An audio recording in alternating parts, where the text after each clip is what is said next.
I think there's a lot of us that want to know how to detail around seasonal changes. Things that we should do. Maybe we should switch some things up. Maybe we should bring something new. There's going to be some things that we do differently from season to season.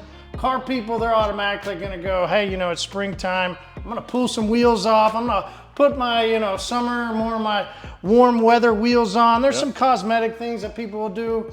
But let's talk about actually detailing.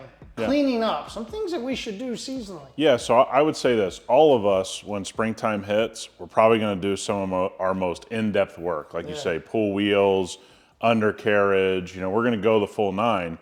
But sometimes that's tough when it's rainy season, right? Good point.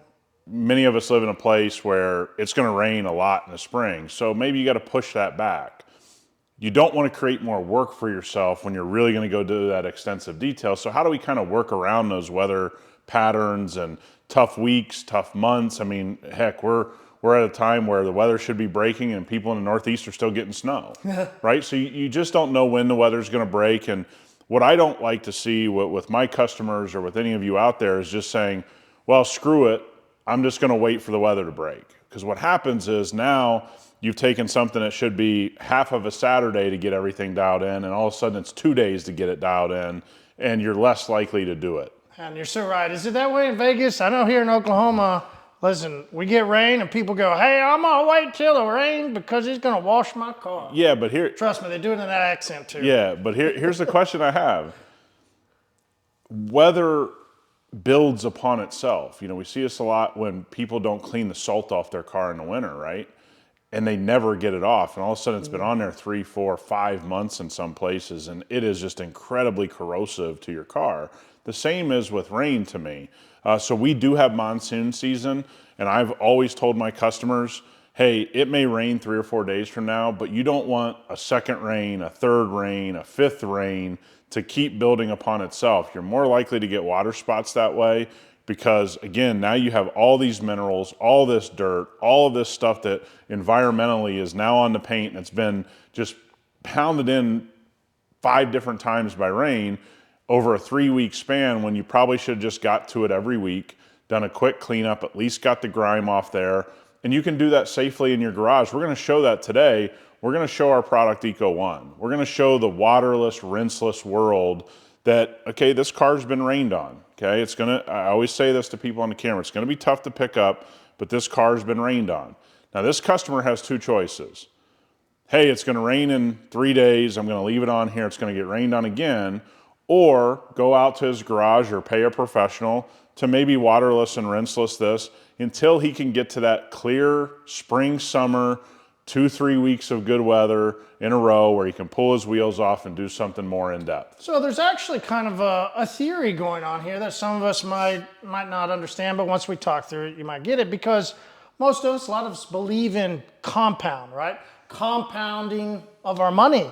Yeah. Right? We love that, right? Absolutely. We love to compound our money. We love the theories of how can you compound your time. Yeah. We haven't really thought, though, compound the way that goes into rain.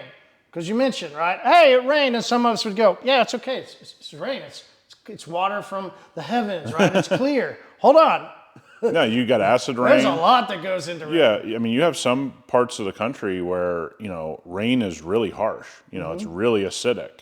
That could be you out there. It may not be you, but it is in a lot of places. I don't think we've gone out and with our pH test strips and gone, Yeah, but and again, if you're in Florida, you're very familiar with water spotting from rain because of rain, heat, all those kinds of things. So what you don't want is 10 rains on your car, all of a sudden the temperature amps up for a week, and you go, oh man, I got work, I got kids, I got events, I can't get to my car, and the sun's just baking all of those minerals. So what is that compound effect? If I keep waiting and then another rain comes, and like you mentioned, this has been rained on. This is a dirty rain though. Yeah. Right? And I think there's a big thing that goes on in that compound of dirt and rain that not all of us think about, but we know when we look after a rain, what do we see? this big, right? There's all kinds down here because that's coming up off the road. Yep, so you got oil, antifreeze, you got all kinds of things that can happen. It gets released, right? When that rain hits, it kind of releases for a moment, and then we're grabbing it. Then there's another rain 2 days later. So the funny thing is, if you guys have never experienced this, let me give you a little bit of experience where I live, especially like Arizona, Southern California, Las Vegas, those types of places. When it rains, the roads get really slick. So there's a lot of oil and different things on the road. So all those people that think traffic film is like that's not really a thing, go to a desert place that hasn't gotten rain in 6 months, get a heavy rain and start driving around the roads and see how much oil, and you can see it with your eyes. I mean, you've been there when it's rained. I mean, you can start to see puddles of oil, puddles of different contaminants on the road. Road film, is it blown out of proportion? In some cases it is. But if you've never really been to a place that doesn't get rain, watched a heavy rain and seen how slick the roads get, you'd get a real view into what can be left behind, and that's just coming up on your car. And so I think one of the fun things about seasonal changes, we're gonna do some things, coating the glass before heavy spring rains. We had something in the hyperCLEAN specialist group where a guy's 16-year-old daughter was basically in a really dangerous rain situation, and he came in there and shared a story of, she texted him literally, that hyperCLEAN glass coating you put on my car saved me. I mean, everybody else, there was accidents everywhere. This stuff, there's a protective element to it that you can do a lot of things that make your life more enjoyable, but also there's a safety element to some of the things we'll share on this car. So I think let's get started. Yeah. Let's start walking through Eco One. I'll let you set up the bucket. We got a sprayer set up. Because this is a little bit dirtier, this is on the edge for me. Okay, this is on the edge of, would I really use waterless, rinseless? If you use it the way we're gonna show, I would. But remember, we're not gonna try to dilute everything to minimum. We're gonna put a lot of active ingredient on here. We're gonna really soak it down, and we're gonna make it a safe process. So we'll share that today. Let's do it. All right, so what we have is Eco One. Basically straight, 1-to-1, I think would be, perfectly fine as well. In this foamer, or in this sprayer, excuse me, and we're gonna soak the car down. So I want people to realize that again, waterless and rinseless is a great technology. It's a safe technology. You have all kinds of polymers and surfactants in it and all kinds of different things. So it's an incredibly safe product, but there's also a thing where I see people just go in on a dry vehicle, right? And I think that's a big no-no for me, especially if you have any kind of dirt. So what we're doing is kind of letting this product work, right? And everybody watching and playing along at home, you notice I didn't cap it here. We're not cap people. You're grown up, you know how to pour some stuff in. Yeah, for sure. And so we're just gonna soak all the panels down. Again, this is what we mean by, you can do this in your garage. So, hey man, you get a little rain on Friday on your way home from work or whatever, and guess what you can do now? You can go in your garage, get the stuff cleaned off right away. Saturday, Sunday, Monday, Tuesday are good weather. It rains Wednesday. By the time you hit Saturday again, you can do this because you're just in that weather pattern. This is the seasonal change, right? And so, to me, this is just sort of a no-brainer. And I will do this a lot on my own cars at home. Even though I have a shop and all the setup, sometimes it's nice just to be in your garage and at your house working. And I got a good setup at my house. I could pressure wash cars. I could do whatever I wanted to do. And but sometimes you do have to work around the weather. So this is a good product to do that. Yeah. Absolutely. I love cleaning rinseless, waterless in my garage. Right? It's been a thing. I think when I first started into hearing about rinseless and waterless, like 2004, 5, 6, somewhere like there, it was hocus pocus, right? It was unbelievable. It was, no, and the theory now is that still goes on around rinseless, waterless. You'll scratch the car. Like, there is a theory that, hey, that's actually worse for your paint.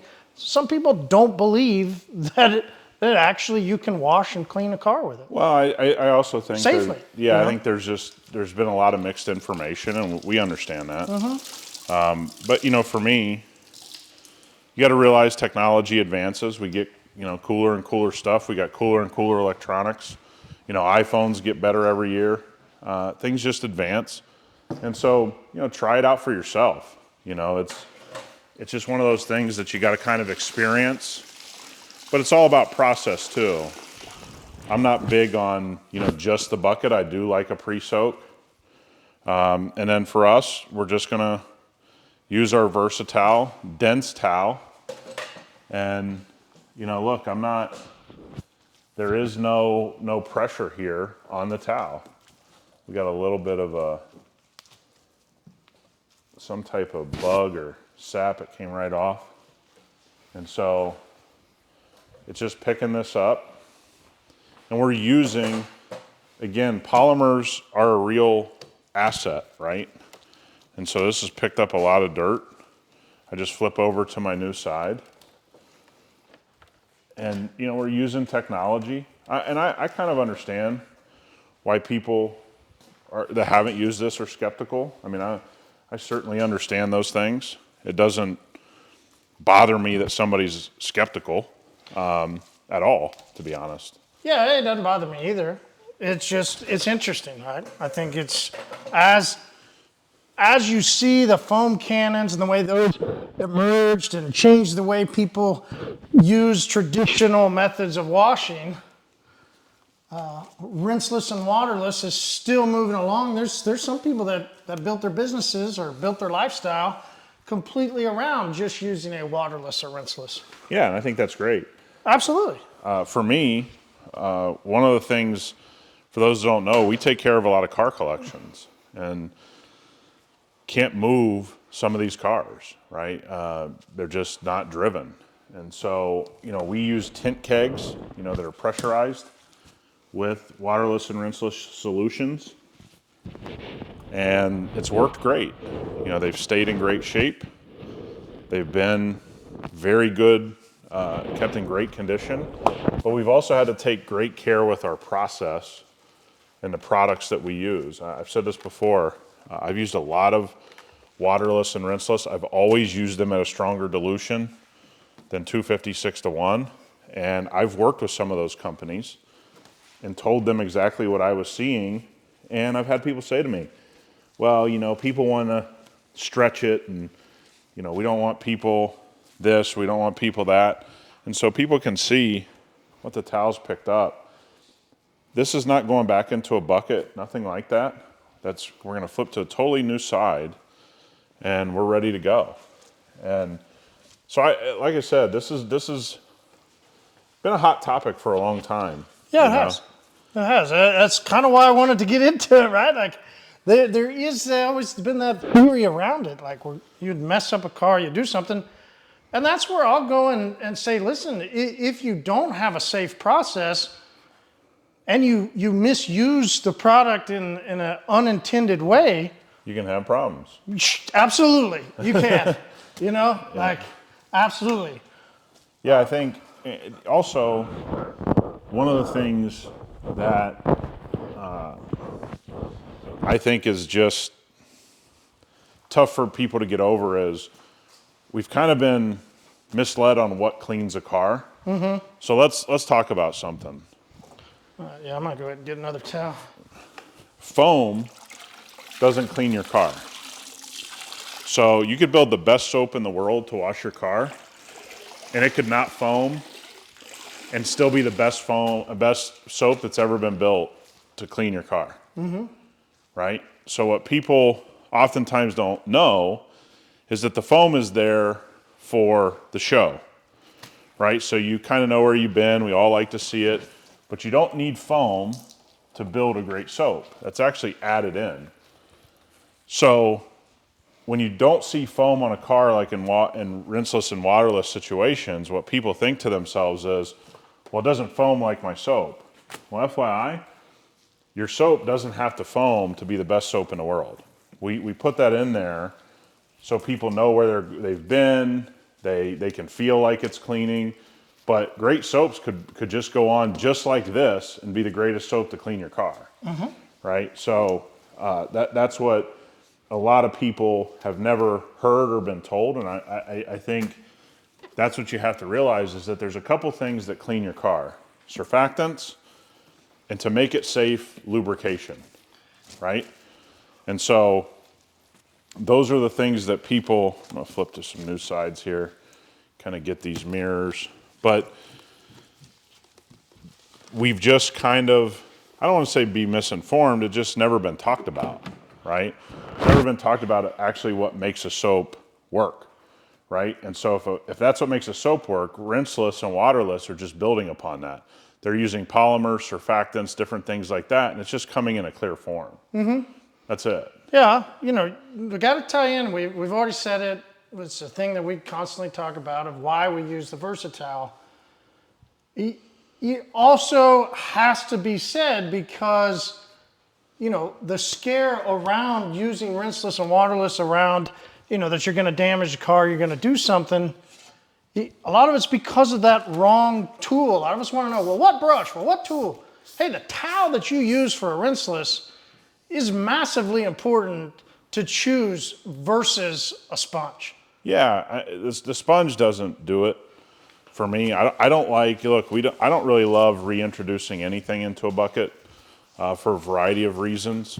And so, you know, for me personally, it's just not my way, right? It's not the way that I do things. It's not the way that we teach how to do things. We really teach people to do things in the safest manner possible.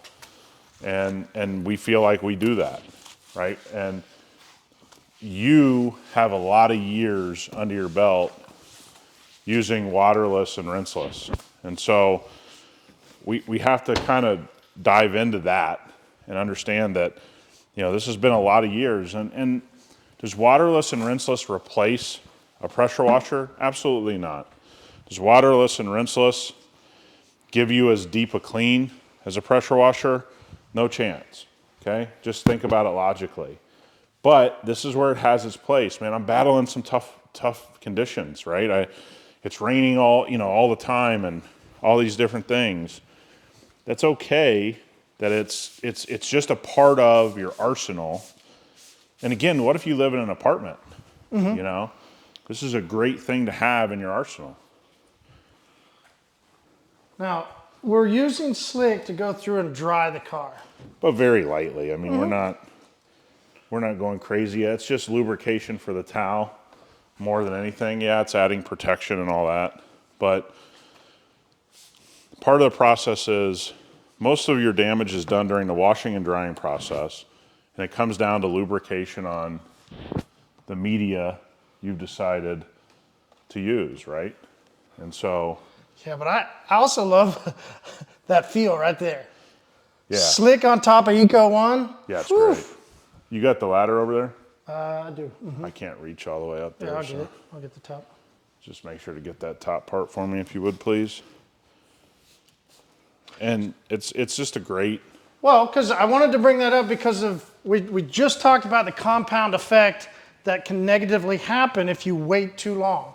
Yep. Right? So there's a compound effect that as we go through and dry the car, adding some slick into the dry process does begin to build, right? And we will compound our protection and we'll compound the way our car looks, you know, in a positive. There's so much that's going against the negative.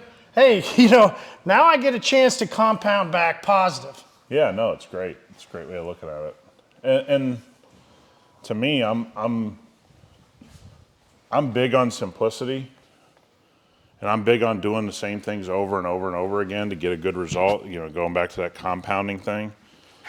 And I don't ever dry a car unless I'm prepping it for coating or whatever I may be prepping it for.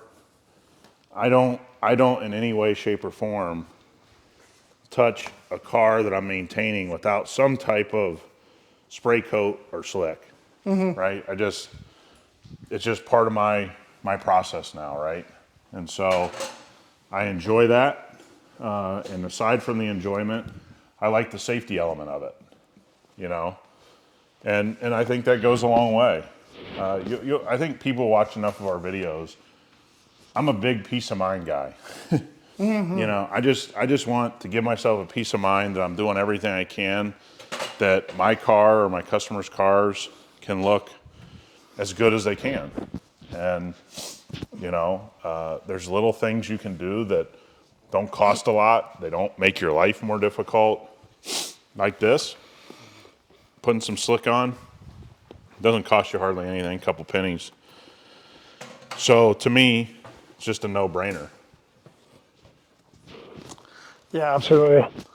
When, you know, and I think what I love about building my protection and continuing to come back and hit it again every couple days to every week is, you know, your car just continues to look better. And using a service, right? Having somebody come out and clean and do this service. And once we started talking to them about Rinseless, they liked the option, right? A little bit easier for them when we come in. You know, they don't have to do as much moving cars around like you had talked about. Yeah. A couple things like that. And we go, okay, great. And we start working, and, you know, this is a regular service that we do. A couple weeks later, you know, the guy stops me. He goes, hey, what have y'all been doing? Our cars just look better. Yeah. I go, yeah, I get it, you know. I think that as you continue to build and compound using Slick, using Eco1, it is that great service that gets you in between those rainstorms like we talked about. I really know that we're building and compounding our protection as we wash. Yeah, agreed, 100%. And again, it's not that I believe in it, it's that I've watched it. You know, I've seen that happen. You've seen it happen.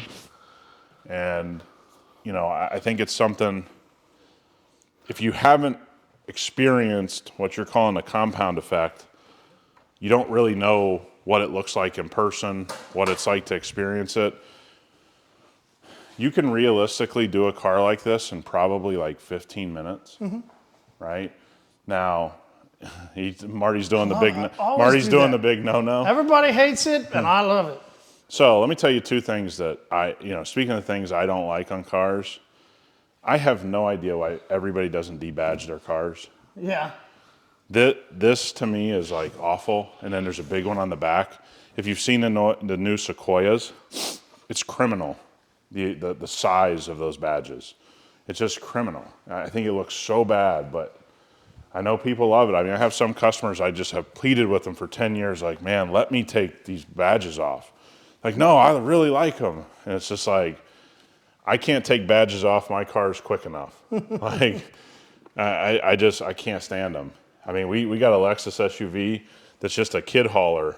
And the first thing I did when we got the car is I took it to my shop and I took all the badges off. You know, it's just like I can't really stand it. So, again, I like how you're saying compounding effect, how we've had customers say that they think Rinseless looks better.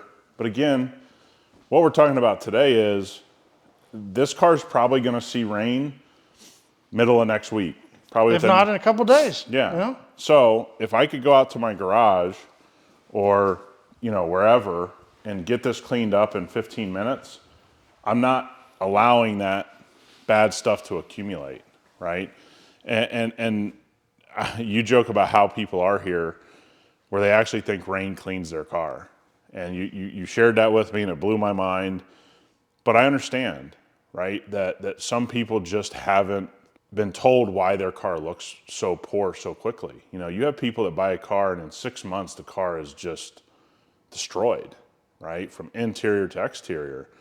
And I don't think it's because they want it to be destroyed. I think they think things take so long, right? So they're saying to themselves, I'm not gonna go spend 5 hours on my car. It's just not who I am. And let me tell you, I understand that completely. I really do. But you could do this in 15 minutes literally every week on a Saturday morning, and your car will look better than 99% of them on the road. You know, that's what we have to remember. There's a lot of us that are much more picky about our cars.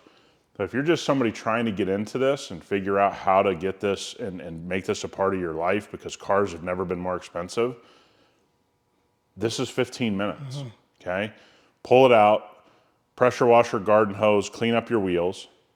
Sure. There's 10 minutes, 15 minutes if you stay on top of it. Another 15 minutes doing this. In 30 minutes, you have your car, and your car looks better than 99% of them on the road. And again, it's going to get rained on, okay? It's gonna get snowed on.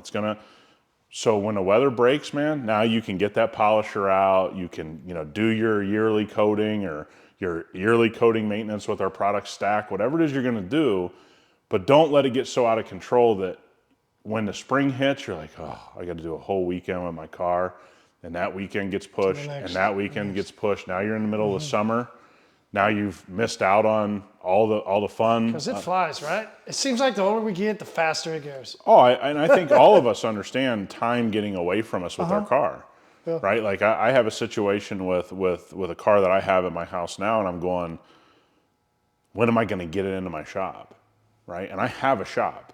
And I have team members, and I could literally just pull my car in theoretically, but I got customers' cars, I got, all kinds of deliveries coming, I got PPF I got to put on. I mean, I'm going to be going home tomorrow, landing, going directly to my shop, I got to do pieces of film on some cars. So even for me, a shop owner, it's tough to get my car in when I know it needs some love, and so I know how life gets in the way, and I think this is where Eco One shines for a lot of people. Don't be scared of it. Learn how this technology works, which we just shared with you, and realize lubrication is the key with a soap or rinseless. If I have great lubrication and I have great technology like some polymers and some surfactants, I'm good to go. That's as good as it's going to get when it comes to cleaning your car. So I think this is a fun thing to show. This car was by no means in great shape, right? It was rained on, it was driven, it was enjoyed. Now, it's cleaned up, this customer is gonna be very happy, they can move on with their day, and guess what? Hopefully in a week or 10 days, we're gonna be hitting it up again. So, detailing around seasonal changes, we're gonna be showing you some glass coating on this vehicle as well, so stick around, those videos will be releasing. Check us out at hypercleanstore.com. American manufactured products. You can find Eco One there in a gallon or 16 ounce. Get yourself started. I think you'll really enjoy it. Yeah, that way, because a lot of us now are going out to soccer games, right? Or T-ball games or whatever. 30 minutes before, hey, we're about to go. Boom. Then we can show up looking better than everybody else there. Yeah, guys, we got to give the obligatory like and subscribe to the channel. We got a lot more great content coming. Thanks for watching.